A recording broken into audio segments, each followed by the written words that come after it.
Shalom. Puji Tuhan.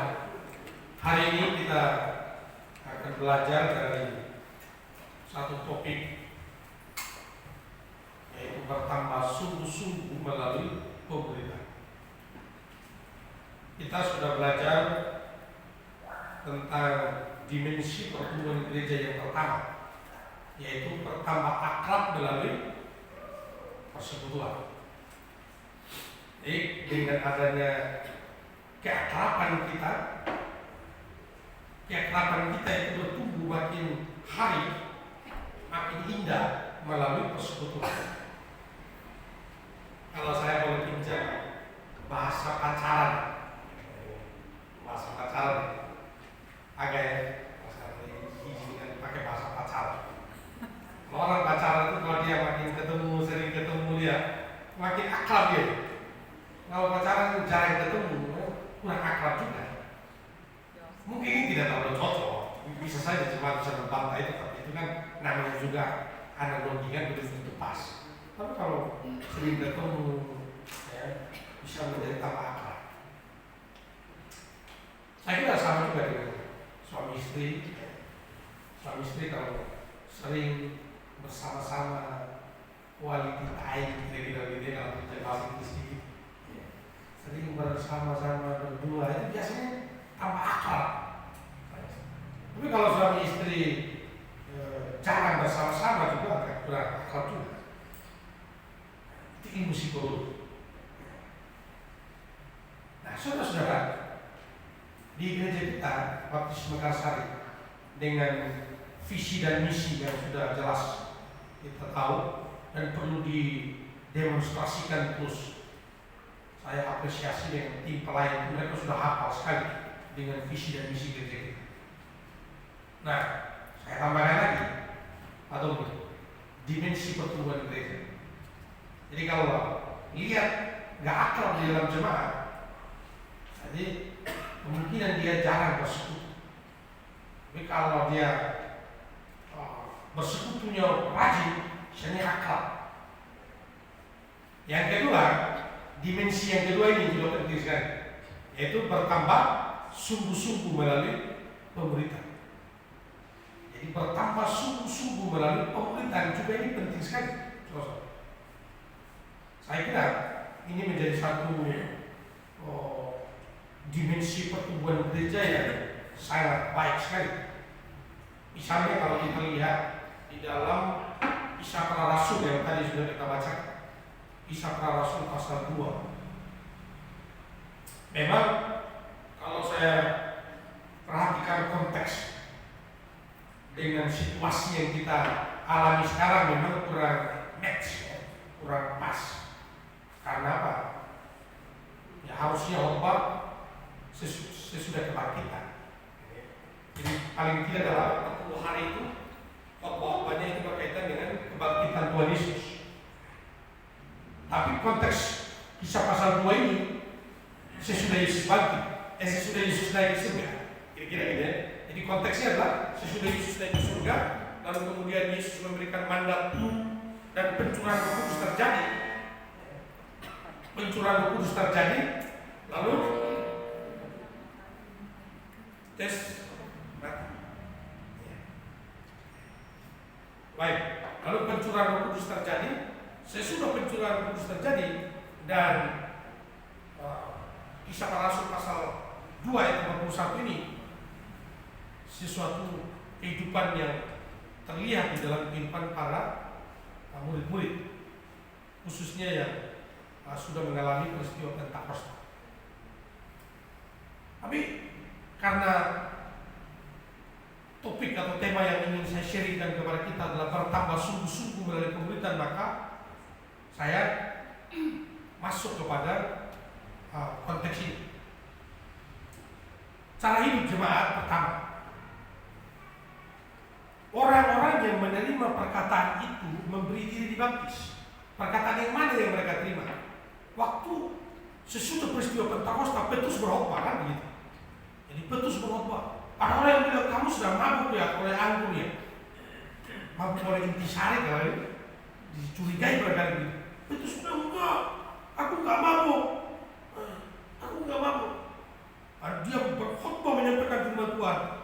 dan beri dirimu dibaptis.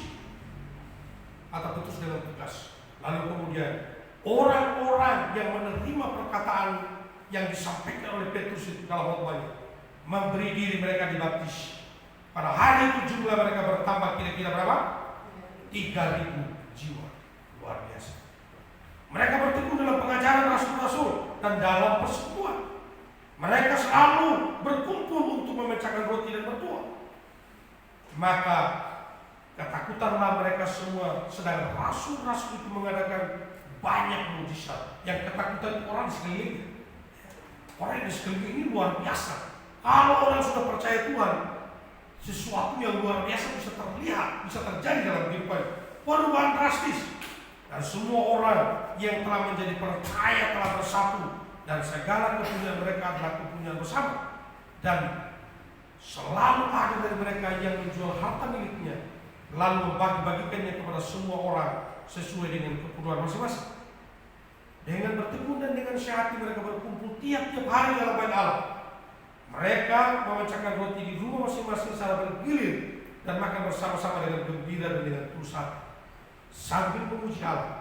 Dan mereka disukai semua orang, dan tiap-tiap hari Tuhan menambah jumlah mereka dengan orang yang diselamatkan.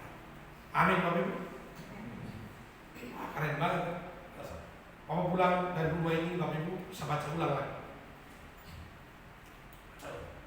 Nah, saudara-saudara yang dikasih oleh Kristus, tadi latar belakang sudah saya jelaskan tentang teks ini.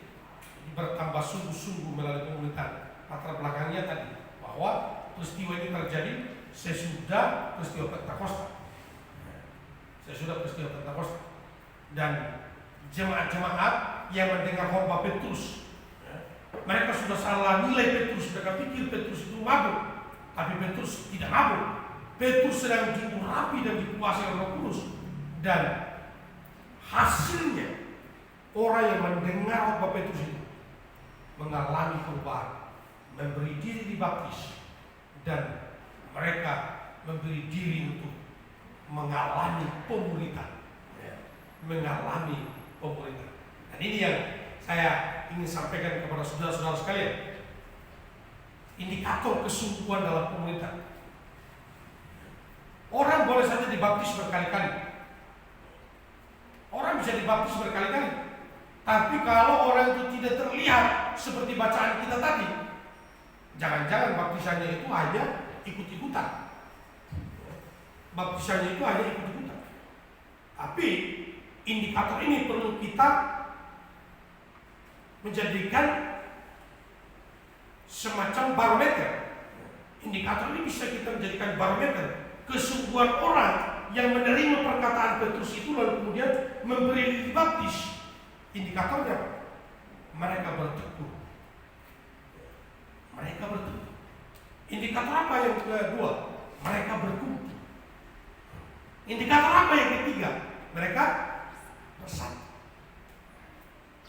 Ini selesai. Mari kita lihat satu-satu. Pertama, mereka bertekun. Bertekun dalam apa dulu? Bertekun dalam pengajaran. Bertekun dalam pengajaran, bukan bertekun dalam hal-hal yang salah. Bertekun cari duit, lupa ke gereja, bukan. Saudara. Bertekun berusaha, lupa ke gereja, bukan. Saudara. Jadi saya sedikit apresiasi Bang Herlan. Bukan karena dia ada sekarang, bukan. Memang dari bapaknya dulu, memang menanamkan kepada anak-anak ini, kalau hari Minggu toko tutup. Sampai sekarang dia juga ikuti. Hari Minggu tutup ya. Hanya saja kemarin Jumat Agung buka kalau nggak salah. Enggak. Udah tahu dia. Jadi saudara-saudara mengutamakan Tuhan, bertekun dalam pengajaran. Jadi jangan sampai bertekun dengan dunia ini begitu giat sekali mencari duit, giat sekali bekerja, saudara, sampai lupa bertekun untuk hal yang positif, yaitu bertekun dalam pengajaran-pengajaran. Saudara, saya coba membaca sejarah bahwa pada zaman itu ajaran sesat banyak. Kita sebut saja satu, ajaran Yahudi juga tidak melulu benar. Ajaran Yahudi menekankan kepada sunat. Untuk bisa memperoleh keselamatan harus dengan sunat. Ya, sunat jasmani. Itu kira-kira itu ajaran orang Yahudi. Itu juga keliru. Yesus dan pengajaran Rasul meluruskan hal itu. Ada juga ajaran-ajaran yang lain yang menolak ketuhanan Yesus. Tapi tidak demikian dengan para rasul.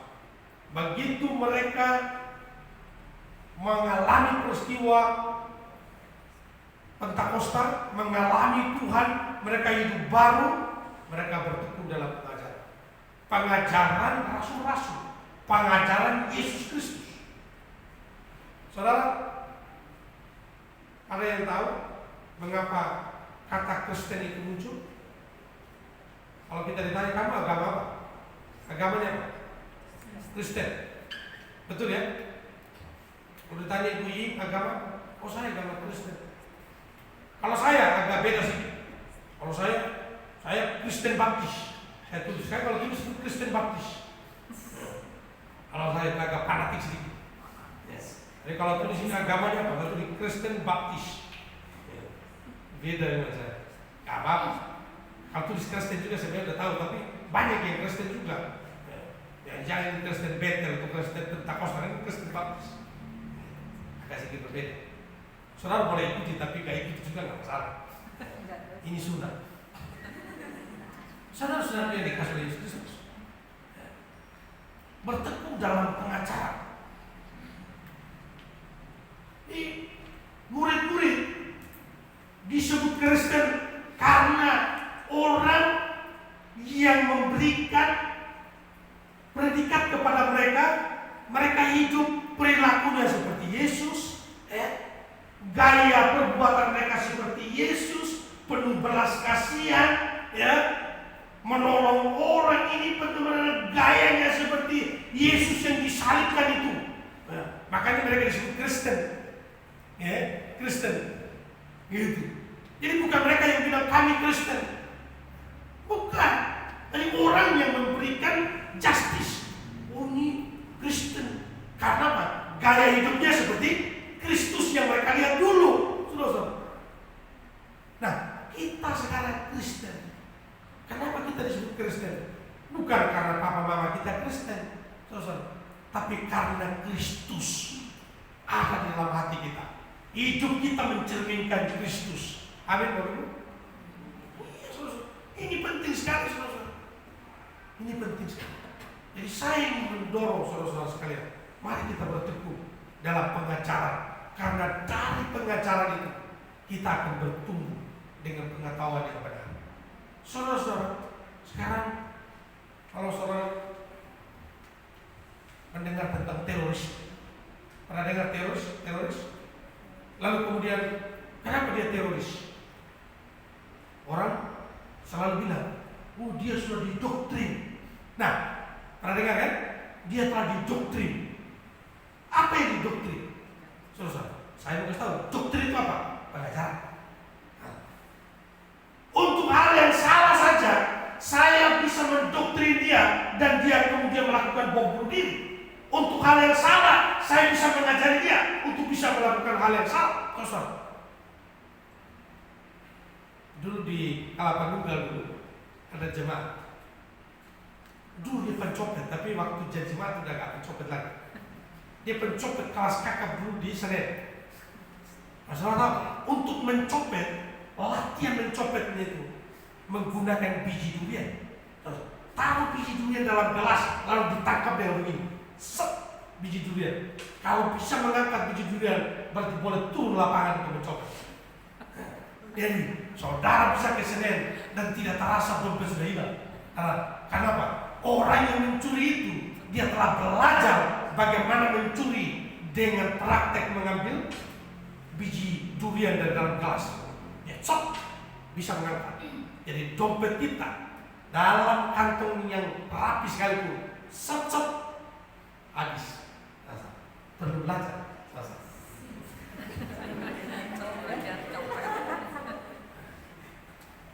Bukan perlu belajar tadi coba dulu, tapi saya menekankan bahwa perlu belajar. Untuk hal yang salah saya belajar, apalagi untuk hal yang benar. Saudara. Untuk hal yang salah aja orang belajar, apalagi untuk hal yang benar, saudara. Maka kita Gereja Baptis ingin menekankan kepada saudara, bertekunlah dalam pengajaran supaya engkau tidak disesatkan oleh dunia ini. Amin, Bapak Ibu. Saudara, ada banyak ajaran berseliweran di sekitar kita, tapi saya ingin supaya saudara tidak tersesatkan. Saudara harus punya pegangan, saudara punya doktrin yang sehat, sehingga ketika engkau dipengaruhi, engkau tidak mudah tersesat. Ini yang dilakukan oleh jemaat ulama. Mereka bertekun dalam pengajaran. Mereka memang minoritas, mereka baru sedikit, tapi dengan kehidupan yang bertekun, firman Tuhan berkata, jumlah mereka ditambah tiap-tiap hari. Luar biasa kan? Luar biasa. Tiap-tiap hari Tuhan menambah jumlah mereka dengan orang yang Islam. Yang kedua, saudara, mereka bersekutu. Jadi mereka bertekun. Tekunannya yang mereka itu adalah pengajaran. Tekun mereka yang kedua adalah persekutuan. Baca baik-baik ayat 42. Saudara, mereka bertekun dalam pengajaran, tapi juga bertekun dalam persekutuan. Thomas Crom ini adalah satu pendidik agama Kristen yang sangat populer, baik di kelas-kelas teologi maupun di dalam pelajaran-pelajaran agama, baik di dalam pendidikan negeri, perguruan tinggi negeri maupun swasta. Saya kira pendidikan Kristen pada umum, dia menekankan tentang persekutuan memiliki inti 3 hal. Memahami Tuhan yang sulit dijangkau oleh pikiran kita, tidak tersalami dengan akal kita yang terbatas, tapi puji Tuhan, haleluya, Dia yang jauh dan yang tidak terjangkau itu, Dia Immanuel, Dia Immanen, Dia dekat dengan kita. Kalau kita dalam kesadaran Dia jauh tapi Dia dekat dengan kita, Dia tinggi tapi Dia datang bersama dengan kita, apakah kita hanya berpangku tangan, saudara? Apakah kita hanya pasif? Jangan, saudara. Thomas Crom menekankan yang ketiga, bangun relasi, bangun hubungan yang intim dengan Dia, saudara. Dia sudah datang kepada kita, engkau jangan abaikan Dia. Dia sudah mengunjungi saudara, saudara jangan pasif, saudara. Saudara jangan tutup mata. Tuhan sudah datangi saudara, firman-Nya sudah terus didengungkan kepada saudara. Saudara jangan keraskan kepala, saudara buka hati, saudara bangun persekutuan yang baik dengan Dia. Ini kunci. Lebih sering orang Kristen sudah mengerti, tapi dia membangun tembok dalam diri. Dia membangun tembok. Dia tidak mau pengajaran itu masuk. Dia tidak mau kebenaran itu masuk. Sebab kalau kebenaran masuk, akan merusak kebiasaannya dia yang buruk. Saya ingin kalau kita mau sungguh-sungguh, harus melalui pemerintah, buka diri kita, sadari keterbatasan kita, dan Tuhan sudah mendatangi kita. Dalam keburukan kita, Tuhan datang kepada kita. Dia yang tidak menyayangkan anaknya yang tunggal, rela mengosongkan diri, datang menjadi manusia, peningkatan pikiran, bukan hanya menjadi manusia, menjadi hamba, bukan hanya menjadi hamba, taat sampai mati.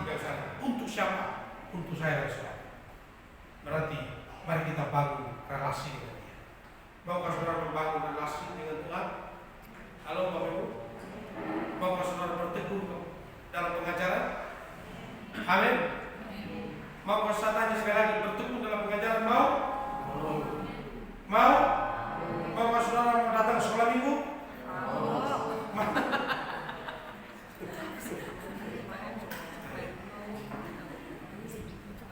Pelajaran sekolah minggu hari ini membuat saya sedih. Saya yang Pak itu banyak ditampar sekali dengan ajaran-ajaran sekolah minggu. Wah luar biasa. dipastikan firman Tuhan itu, waduh nikmatnya lebih enak dari makan siang nanti. Belum tahu makan siang nanti apa, tapi pokoknya lebih enak. Saya jamin lebih enak pelajaran tadi. Saudara-saudara, menikmati pelajaran itu saudara itu penting sekali. Dan minggu yang lalu tentang warisan iman, bagus. Ini pelajaran mengenai keluarga ini. Saya mendorong suami istri datang lebih pagi mulai minggu depan. Ibu minta kalau bisa datang lebih pagi. Siap ya? Asik pokoknya, asik banget.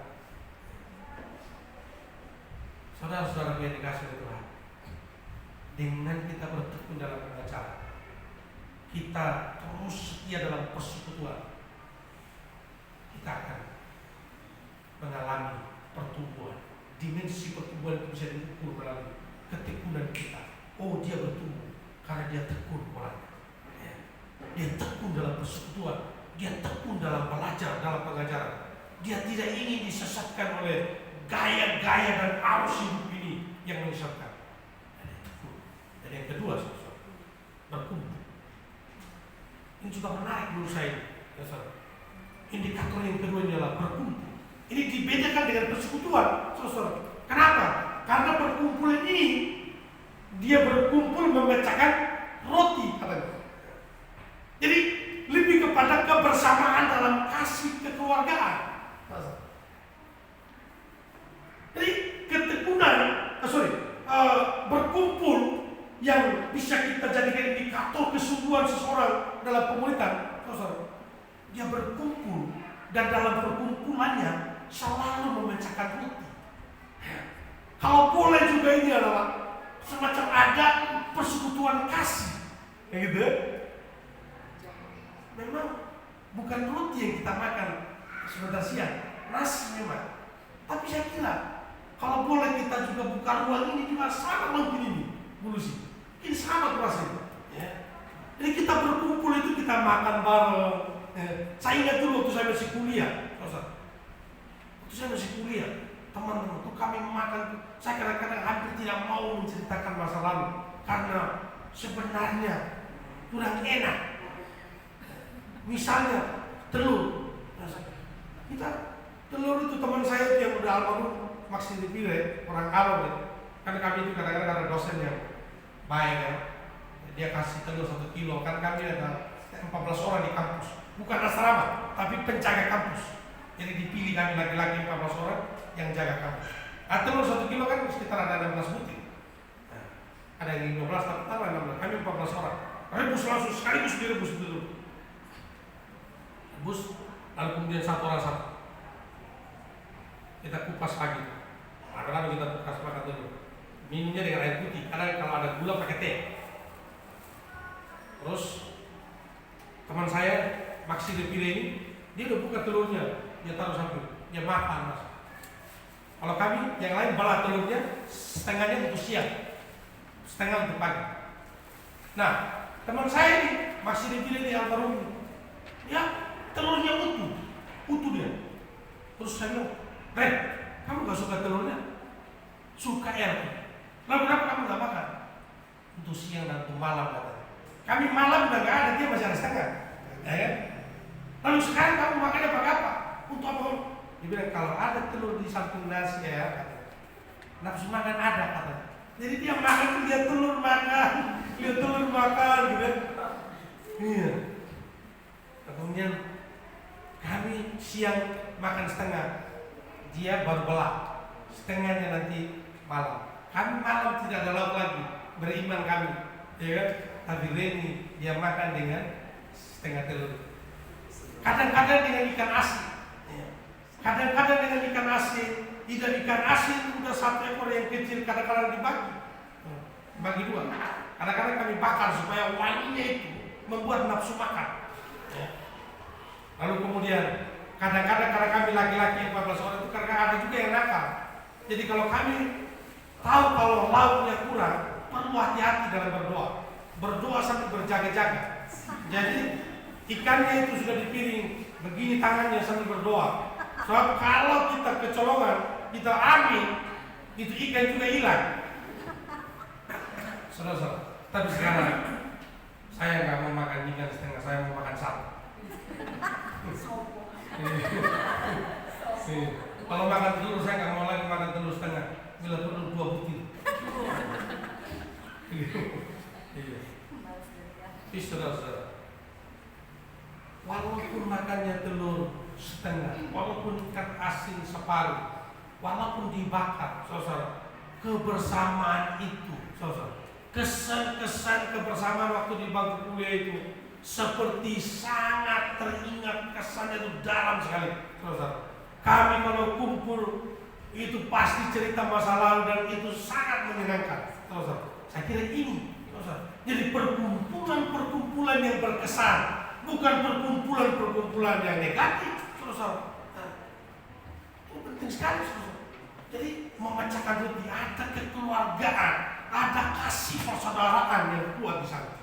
Dan yang kedua, mereka berdoa, berkumpul untuk bukan untuk gosip, tapi berkumpul untuk berdoa. Jemaat Mekarsari, ini penting sekali jemaat Mekarsari, supaya kita bisa melihat jemaat Mekarsari bersungguh-sungguh dalam pemerintahan. Kita harus lihat waktu dia berkumpul itu apa yang dia omongin. Waktu dia berkumpul, dia ngomongin temannya. Oh, kamu tahu nggak apa? Cari kursi dulu yang duduk yang rapi, cari kursi. Baru kita ngomongin negatifnya. Jangan. Berkumpul, bicarakan firman Tuhan. Berkumpul bila perlu sebelum kita bicarakan ini, mari kita berdoa dulu. Wah, ini kan keren. Saya ingat kakek saya dulu, ada Bapak Daniel sama tante berantem. Kalau di kampung itu zaman dulu tuh rumah panggung ya, terbuat dari bambu.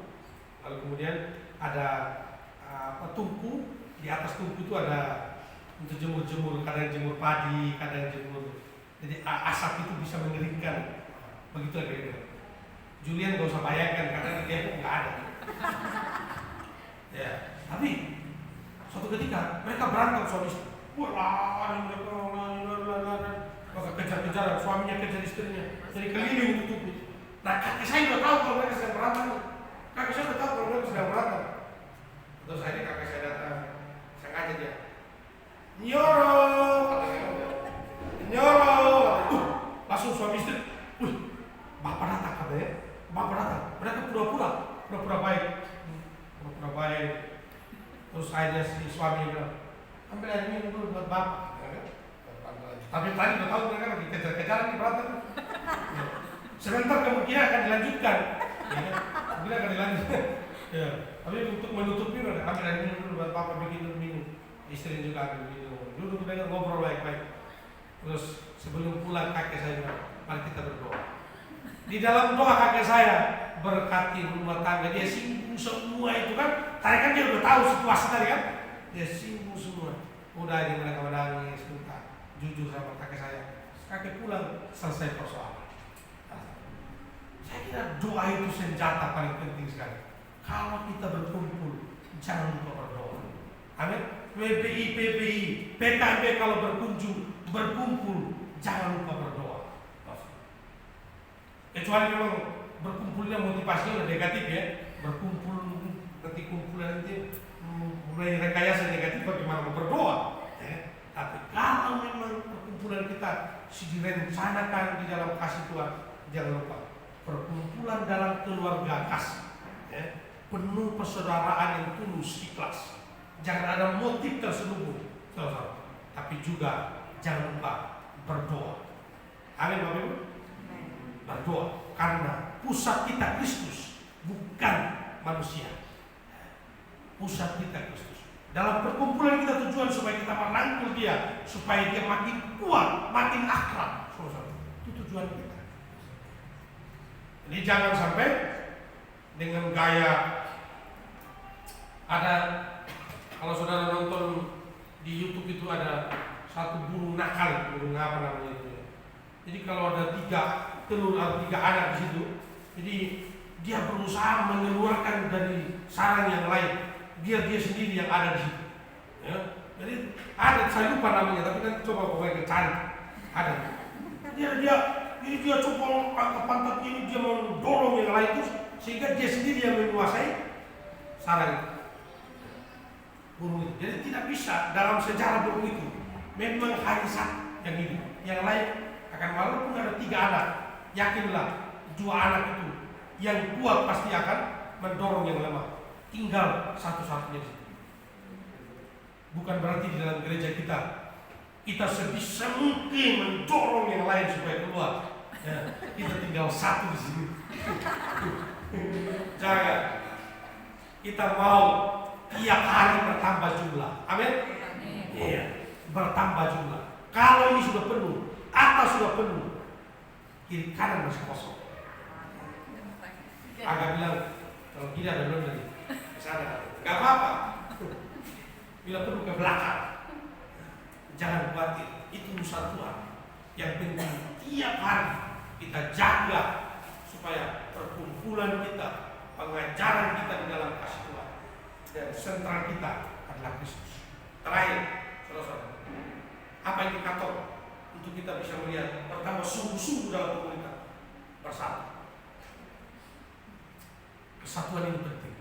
Ini doa Tuhan Yesus supaya mereka semua menjadi satu. Kesatuan orang percaya maksudnya. Kesatuan orang percaya. Bukan berarti kita harus satu pikiran. Bukan berarti kita harus satu kata. Kita bisa berbeda, saudara. Tapi karena Kristus yang mempersatukan kita, saudara. Kristus Bapa saya, Kristus juga Bapak Ibu saudara. Dia di atas, maka perbedaan kita menjadi lebur hancur karena Kristus yang mempersatukan kita. Kalau lihat Simon orang Selot dan seorang lihat Matius pemungut cukai. Simon mungkin ketemu Matius, dia akan bunuh Matius. Kenapa? Karena Matius seorang pengkhianat orang Yahudi. Sementara Simon orang Selot berjuang untuk kemerdekaan orang Yahudi. Ketemu mereka, sama-sama menjadi murid. Mereka menjadi murid yang agung dan dipakai oleh Tuhan. Ini yang penting.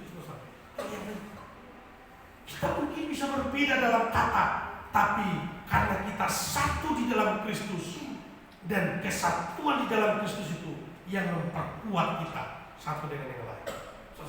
Tidak ada kebencian, tidak ada dendam di sana, tidak ada pengkhianatan, tidak ada. Karena apa? Kita satu. Ini doa Tuhan Yesus untuk murid-murid dalam Yohanes 17 ayat 21. Kiranya mereka menjadi satu. Dan kesatuan yang dimaksud ini adalah kesatuan orang percaya. Karena Yesus, saya karena Yesus, Bapak Ibu karena Yesus, maka kita menjadi satu. Bukan saya karena Yesus dan lalu kemudian si A karena si B.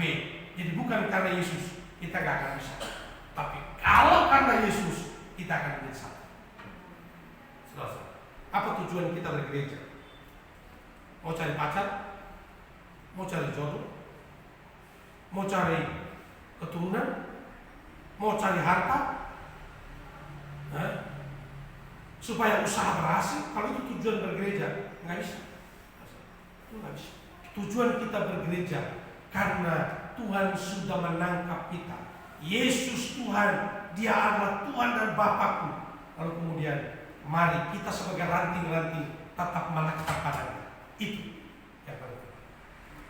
Kesatuan ini yang membuat kita tidak boleh lepas dari ranting, tidak boleh lepas dari pokok.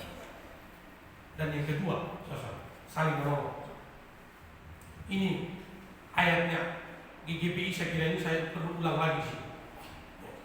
Saling menolong. Memang di dalam Alkitab ada yang mengatakan dia menjual hartanya yang lalu kemudian membagikan kepada orang yang membutuhkan, gitu kan? Menjual harta miliknya dan membagikan kepada orang yang membutuhkan. Masing-masing. Jadi perhatian baik-baik. Alkitab tidak berkata begini. Ada 1-2 orang loh yang menjual harta miliknya ya, lalu kemudian membagikan kepada orang lain. Jangan sampai salah tafsir. Masing-masing. Masing-masing itu berarti apa? Saya juga melakukannya, dia juga melakukannya, kamu juga melakukannya. mereka juga melakukannya. Ini yang terjadi, saudara. Jadi nggak ada namanya itu mental ditraktir mulu, saudara. Bukan. Oh, saya pergi di Mekarsari kenapa? Karena saya dikasih makan mulu. Bukan. Atau kalau saya berteman sama dia kenapa? Dia orangnya dia traktir mulu. Lalu kalau kamu, nah itu supaya kita saja keluar. Saudara-saudara, tak boleh, saudara. Jadi mari kita bersatu dalam saling membantu, saling menolong. Kata saling itu, saudara-saudara, harus mengerti baik-baik. Saling itu berarti apa? Satu dengan yang lain melakukan. Kalau itu saya pinjam lagi bahasa pacaran, ya Jo, kalau saya pinjam bahasa pacaran, jangan sampai cinta bertepuk sebelah tangan. Betul? Ya? Setuju ya? Coba kalau dia mencintai laki-laki, laki-laki tidak mencintaimu, berarti tidak ada kata sah, tidak ada kata saling, saudara-saudara. Maka dia bisa susah. Tapi kalau dia, kamu mencintai dia, dia pun merespon dengan mencintai kamu. Kata saling ini, saudara-saudara, ini akan langgeng. Ini akan langgeng. Ini penting sekali. Jadi kata saling, saya ingin menekankan bersatu itu, kesatuan di dalam Kristus, dan kesatuan ini yang menyebabkan kita mudah sekali untuk berbelas kasih. Kesatuan ini yang menyebabkan kita tidak merasa rugi kalau kita menolong orang lain. Kesatuan ini yang membuat kita merasa bahwa harta kita ini fana, harta kita ini sifatnya sementara dan akan lenyap. Karena itu saya ingin pakai untuk memuliakan Tuhan melalui sesama keluarga. Saudara-saudara, ini yang penting.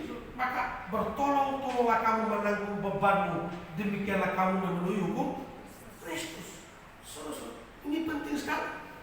Di dalam semangat kita bergereja, saudara, dalam semangat kita bergereja harus ada ini, saling tolong, saling menolong, saling membantu, saudara. Meskipun Ibu Siska itu sudah banyak duit, perlu nggak Ibu Siska, perlu bantuan nggak dari Ibu Dia? Meskipun Rika pintarnya setumpuk, dia masih perlu nggak nasihat dari orang lain? Saudara-saudara, ini penting sekali, saudara. Jadi kita masih membutuhkan orang lain. Setuju Bapak Ibu? Kita masih membutuhkan orang lain. Siapapun kita, mau kaya mau miskin, kita butuh orang lain. Kita butuh orang. Karena itu, mari kita jaga kesatuan. Jaga kesatuan. Jaga kesatuan. Berarti apa? Saling. Penting Bapak Ibu dan saudara-saudara. Kalau saya mau tanya, Gereja Baptis Mekarsari milik siapa? Ibu Lucy bilang milik semua. Saya mau tanya Ibu Minta, Gereja Baptis Mekarsari milik Ibu Minta juga? Wah, itu benar. Mesti begitu, saudara. Bapak saya dan mama saya mengajari saya, kalau kamu tinggal di rumah orang, kamu harus rasa memiliki. Itu penting sekali, saudara. Jadi kalau kita tidak merasa memiliki rumah itu yang dimana kita tinggal, kita tidak akan lulus. Kotor kita akan nggak sapu. Terus, oh ini bukan rumah saya. Itu pikir, saudara. Bapak dan mama saya ajari saya waktu kecil. Dimanapun kamu tinggal, harus merasa memiliki. Ini penting, saudara. Karena itu saya cari yang Ibu minta. Sekarang Ibu ada di sini, gereja ini milik Ibu. Saya harus merawat gereja ini. Saya harus menjaga gereja ini supaya tetap pada visi misinya, supaya berada dalam dimensi pertumbuhan. Apakah saudara yang lain juga merasa gereja ini milik saudara? Lemah ya, lemah ini, tidak lemah. Saudara merasa gereja ini milik saudara? Dijaga, ragu-ragu. Saya khawatir dengan gereja ini.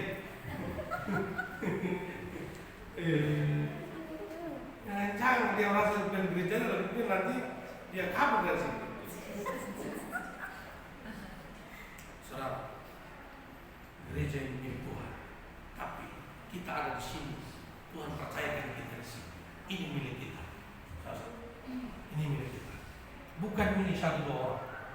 Gereja ini milik kita. Mari kita urus bersama supaya gereja ini menjadi gereja yang sehat. Gereja ini gereja yang bersih. Gereja ini gereja di mana Tuhan dimuliakan. Saudara-saudara, ini yang penting, saudara-saudara. Jadi kalau ada yang dalam pikiran kita, aduh gereja ini mah, aduh yang paling aktif di gereja ini mah Bu Lucy. Oh Bu Lucy, Ibu Lili, itu yang paling aktif di gereja ini mah. Terus satu lagi kira-kira Cynthia ini soal Cynthia semua dikerjain.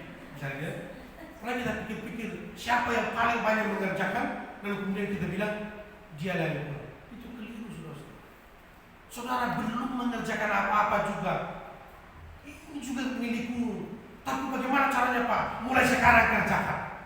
Jangan merasa nyaman dengan tidak mengerjakan apa-apa. Ini penting sekali, saudara. Ini saya kira juga perlu sekali, saudara. Kalau saya merasa ini gereja saya, lakukan sesuatu. Amin, Bapak Ibu. Jadi lakukan sesuatu. Jadi jangan sampai hanya seberapa orang saja, segelintir orang saja yang begitu berlala-lala dengan gereja ini. Padahal kita juga merasa itu adalah gereja kita. Tidak boleh. Mari kita bangun.